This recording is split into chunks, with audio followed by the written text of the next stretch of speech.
గజం భూమి కేవలం 4,000 రూపాయలతో 165 గజాల DTCPN రెర్రా ప్లాట్ కేవలం 7 లక్షల రూపాయలు మాత్రమే. నమస్తే సార్. నమస్తే సార్, IPO అనేది కొంచెం వింటూ ఉంటాం. అసలు ఈ IPO అంటే ఏంటి? దీనివల్ల ఎలాంటి యూజెస్ ఉంటాయి? IPO పేరులోనే ఉంది, ఇనీషియల్ పబ్లిక్ ఆఫర్.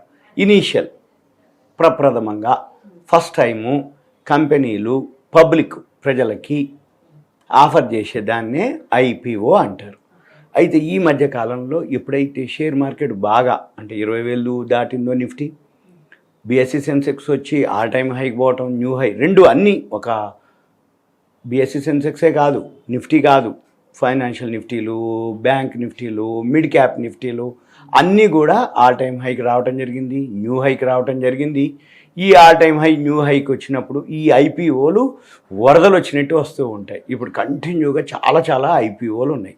ఈ IPOల్లో రెండు రకాలు. ఒకటి పెద్ద కంపెనీలు, SME అని ఉంటుంది, స్మాల్ మిడ్ ఎంటర్ప్రైజెస్. ఈ స్మాల్ మిడ్ ఎంటర్ప్రైజెస్ ఇప్పుడు ఈ మధ్యకాలంలో విపరీతంగా వస్తున్నాయి. అవి అంటే చిన్న యూనిట్లు కూడా పబ్లిక్ ఇష్యూకి ఇప్పుడు అవకాశం ఉంది.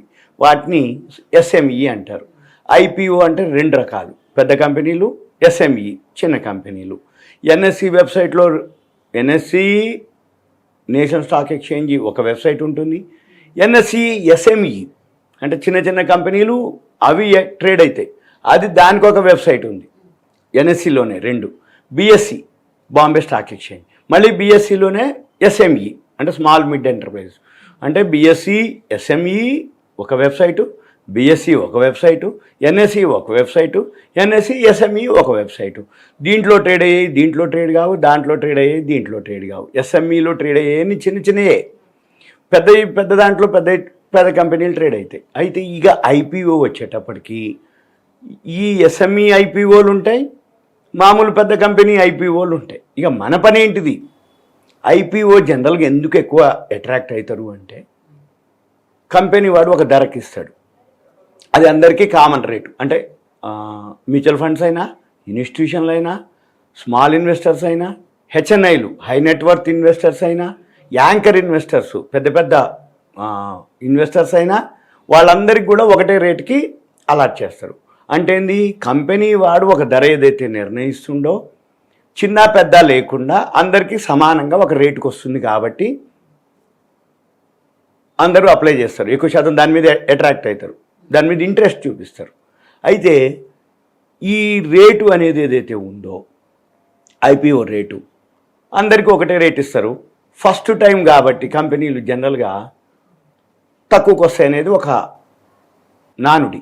అంటే ఫస్ట్ టైం కాబట్టి ఆయన గురించి తెలియదు కాబట్టి ఎక్కువ రేటు పెట్టకుండా కొంచెం తక్కువతోటి వస్తాడు అనేది ఉంటుంది. అయితే కొన్ని ఉంటాయి, ఏయో ఒకటి అరా లాస్ట్ పేటిఎం ఒకటి, జొమాటో ఒకటి, వాళ్ళు ముందే బాగా క్రియేట్ చేసి హైలో ఇన్వెస్టర్స్కి అంటగట్టడం జరిగింది.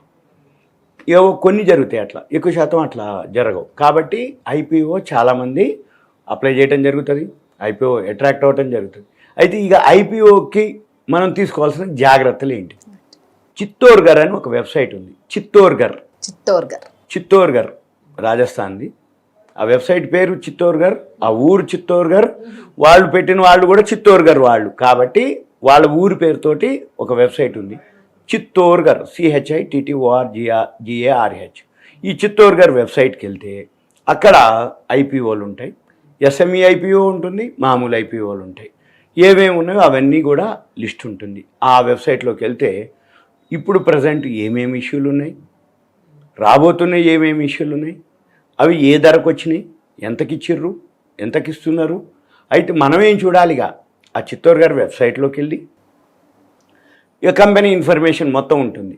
కంపెనీ వెబ్సైట్ ఉంటుంది, కంపెనీ ఏం ప్రోడక్ట్ చేస్తుందా, కంపెనీ ఏం సర్వీస్ చేస్తుందా, ఆ కంపెనీ ప్రోడక్ట్ కానీ సర్వీస్ కానీ అది ఎప్పుడు ఇన్కార్పొరేట్ అయింది, దానికి ఏమైనా సబ్సిడీలు ఉన్నాయా, అది ఎంత లాభాల్లో ఉంది, ఎంత వస్తుంది, దాని యొక్క సీనియారిటీ ఏంటిది, వాళ్ళకున్న ఎక్స్పీరియన్స్ ఏంటిది, వాళ్ళకున్న కాంపిటీటర్స్ ఎవరెవరు, వాళ్ళకున్న బెనిఫిట్స్ ఏంటిది, ట్యాక్స్ బెనిఫిట్స్ ఉన్నాయా, సబ్సిడీలు ఉన్నాయా, ఏవైతే ఉన్నాయో అవన్నీ దానికి సంబంధించిన డీటెయిల్స్ ఉంటాయి. మనం ఒక్కసారి ఆ వెబ్సైట్కి వెళ్ళి అక్కడ ఉన్నాయన్నీ చదివి దాన్ని బట్టి ఆ కంపెనీకి ఫ్యూచర్లో గ్రోత్ ఉంటుందా ఉండదా అనేది మనం గెస్ చేసి దాని కాంపిటీటర్స్ ఎవరో చూసి ఇప్పుడు చాలా ఈజీ అయింది. విత్ ఇన్ 1 వీక్ లోపలనే వచ్చేస్తాయి అలాట్మెంట్ ఆర్ రిఫండ్. ఈ అలాట్మెంట్ రిఫండ్ కంటే కూడా ఇప్పుడు బ్లాక్ చేస్తుంది అనమాట. అంటే ఇప్పుడు మనం రిఫండ్లు అలాట్మెంట్ లేవు, ఓన్లీ మనం ఇన్వెస్ట్ చేయగానే మన అమౌంట్ బ్లాక్ చేస్తుంది బ్యాంకులో. దాన్ని ఏఎస్బిఏ అంటారు, అప్లికేషన్ సపోర్టెడ్ బ్లాక్డ్ అమౌంట్. అంటే మనము మన అకౌంట్లో ఒక 1 lakh ఉంది, మనం ఒక 15,000, 30,000, 45,000, 50,000కి అప్లై చేద్దామని అనుకున్నారు. మీరు అప్లై చేయగానే బ్యాంక్కి వెళ్ళి చెక్ చేస్తుంది బ్యాలెన్స్ ఉందా మీ అకౌంట్లో, చేసి బ్లాక్ చేస్తుంది మీ ఖాతాలో అమౌంట్ని. అంతే తప్ప బ్యాంక్లోంచి తీసుకోదు. మళ్ళీ విత్ ఇన్ 1 వీక్ లోపలనే మీకు రిఫండో అంటే అలాట్మెంట్ వస్తే అంత అమౌంట్ అన్బ్లాక్ చేసి తీసుకొని మిగిలిన అమౌంట్ అన్బ్లాక్ చేస్తుంది. ఆ షేర్లని మీ డీమ్యాట్ అకౌంట్కి క్రెడిట్ చేస్తారు. అయితే మనం ఏం చూడాలిగా, ఐపీఓలు చాలా వస్తున్నాయి, ఏది మంచిది ఏది చెడ్డది అనే దానికి ఆ వెబ్సైట్కి వెళ్ళి అది ఏం ప్రోడక్ట్ చేస్తుంది, ఏం సర్వీస్ చేస్తుంది ఒకసారి చదవాలి. అది చదివిన తర్వాత దాంట్లోనే రేటింగ్ ఉంటుంది. రేటింగ్ అంటే 4 స్టార్ 5 స్టార్. మనం ఇప్పుడు టీవీలు, ఫ్రిడ్జ్లు, వాషింగ్ మిషన్లు ఎలా అయితే రేటింగ్ ఉంటుందో అలానే 4 స్టార్ 5 స్టార్ రేటింగ్ ఉంటుంది. అదొకటి చూసుకోవాలి. దాంతో మెయిన్ చూడవలసింది ప్రమోటర్ వాటా ఉంటుంది, ప్రమోటర్ స్టేక్ అంటాం. అంటే ఇష్యూ రాకముందు ప్రమోటర్ వాటా ఎంత ఉంది, ఇష్యూ అయిపోయిన తర్వాత అంటే పబ్లిక్ ఇష్యూకి వస్తే ఆయన వాటా ఎంత ఉంటుంది, అది ఒకటి చూడాలి మెయిన్. ఎందుకంటే ఇప్పుడు 100% ఉంది, మనకి ఐపీఓకి ఇచ్చిన తర్వాత 80% ఉంటుంది.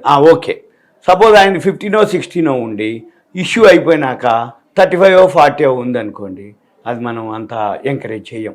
ఎప్పుడైనా కానీ ప్రమోటరు అంటే ప్రమోట్ చేసిన వాడు కంపెనీని ఎప్పుడైతే ఫ్లోట్ చేసిన వాడు, కంపెనీ ఫౌండరు ఎవరైతే ఉన్నారో వాళ్ళ వాటా ఎక్కువ ఉండాలి. ఎప్పుడైతే వాటా ఎక్కువ ఉందో 100%లో 90% 80% ఉంది అంటే 100 రూపాయలు లాభం వస్తే ఆ 90-80 రూపాయలు మీకే వస్తుంది, ఎవరికి, ప్రమోటర్కి వస్తుంది. అదే లాస్ వస్తే ఈ 80 రూపాయలు 90 రూపాయలు నీకే లాస్ వస్తుంది. కాబట్టి ప్రమోటరు నష్టం వచ్చే పని చేయడు. అదే ప్రమోటర్ వాటా తక్కువ ఉంది అనుకోండి, కొంచెం అంత అపనమ్మకం అనమాట. అంటే ఆయన స్వార్థానికి కంపెనీని వాడుకుంటుంది తప్ప కంపెనీ డెవలప్మెంట్ కోసం అనేది అంతగా ఉండదు. కాబట్టి అదొకటి మనం గుర్తుపెట్టుకోవాలి. రెండోది, ఆ ప్రోడక్ట్ కానీ సర్వీస్ కానీ కామన్గా మనం ఆలోచించి ఫ్యూచర్లో దీనికి ఎలా ఉండబోతుంది అనేది కొంచెం గెస్ చేయాలి. ఇంకా మీకు ఏదైనా డౌట్స్ ఉంటే మీరు మాకు వాట్సాప్ మెసేజ్ పెడితే నేను మీకు ఎక్స్ప్లెయిన్ చేయడానికి వీలవుతుంది. ఇదంతా కూడా ఒక awareness, education, knowledge purpose. Suman TV ప్రేక్షకులు ధన్యవాదాలు. Thank you. సెలవు. So much sir.